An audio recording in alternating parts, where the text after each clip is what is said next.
నవరాత్రి 1వ రోజు శైలపుత్రీ దేవి. 1. శైలపుత్రి ఎవరు? శైల అంటే పర్వతం, పుత్రి అంటే కుమార్తె. హిమవంతుడు పర్వతరాజు కుమార్తె కాబట్టి శైలపుత్రి అని పిలుస్తారు. ఇవే పార్వతీ దేవి మొదటి రూపం. ఆమె ఎడమ చేతిలో కమలం, కుడి చేతిలో త్రిశూలం ధరించి ఎద్దుపై నంది వాహనం ప్రయాణిస్తారు. 2. శైలపుత్రీ దేవి జన్మకథ. గత జన్మలో ఆమె సతి. సతి తండ్రి దక్ష ప్రజాపతి యజ్ఞంలో అవమానాన్ని భరించలేక యోగాగ్ని ద్వారా తన శరీరాన్ని త్యజించారు. తర్వాత హిమవంతుడు ఇంట జన్మించి పార్వతీదేవిగా పుట్టారు.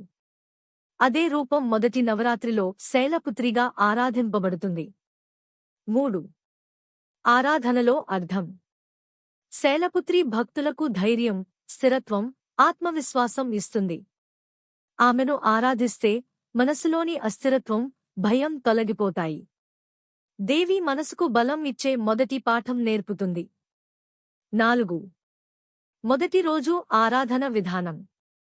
1.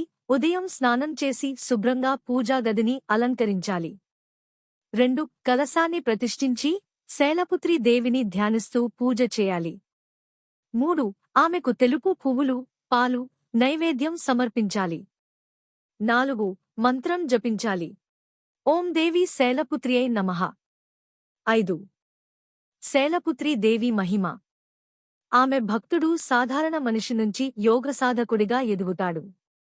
కుండలిని శక్తి మొదటి చక్రం మూలాధార చక్రంలో అమ్మవారు నివసిస్తారని చెబుతారు. కాబట్టి మొదటి రోజు పూజ మనసును బలంగా నిలబెడుతుంది. తాత్పర్యం. నవరాత్రి మొదటి రోజు శైలపుత్రీ దేవి ఆరాధన. ఇది ధైర్యం, భక్తి, నిబద్ధతకు ప్రారంభం.